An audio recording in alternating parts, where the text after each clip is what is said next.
আমি বর্তমানে আছি বিয়ানচানের সবচেয়ে বড় নাইট স্ট্রিট ফুডে। এখানে আপনাদেরকে দেখাবো যে গুলা ডিম, যে আমরা বাংলাদেশে গুলা ডিম আছে, অর্ধেক ডিম এবং অর্ধেক বাচ্চা থাকে, মরা বাচ্চা। সেই ডিমগুলোকে তারা এখানে বিক্রি করে এবং তার দাম কত তা আজকে আপনাকে জানাবো। আমি যতটুকু দেখেছি তারা তেলাপোকা, ঘাস পুরিং এবং পচা ডিম, অর্থাৎ যে গুলা ডিম আছে বাংলাদেশে, যে গুলা ডিম তারা এখানে বিক্রি করে।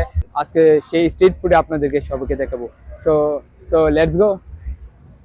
গুলো আমাদের যে বলি ঘাস পুরিং, তেলাপোকা এবং কি যে এবং ঘাস পুরিং, কাঁকড়া 10,000 অর্থাৎ 10,000 টাকা। বিয়ানচানের এই একটা ডিম, অর্থাৎ গুলা ডিম যেটা বলি, এটা 10,000 টাকা।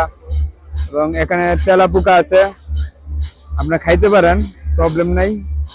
ওকে, আপনারা তো দেখলেনি যে তারা গুলা ডিম, যে ডিমের ভিতরে অর্ধেক বাচ্চা থাকে এবং ডিম যে গুলা হয়ে যায় বাচ্চা সহ নষ্ট হয়ে যায়, এই নষ্ট ডিমও তারা বিক্রি করে 10,000 টাকা, এই দেশে 10,000 টাকা। এবং এখানে তেলাপোকা এবং যে ঘাস পুরিং, এগুলো তারা বিক্রি করে টাকা দিয়ে খাইতে। আবার আমি চিন্তা করতেছি বাংলাদেশ থেকে এগুলো এখানে পার্সেল বা বিক্রি করার একটা বিজনেস করতে দিব। দেখা যাক সামনে।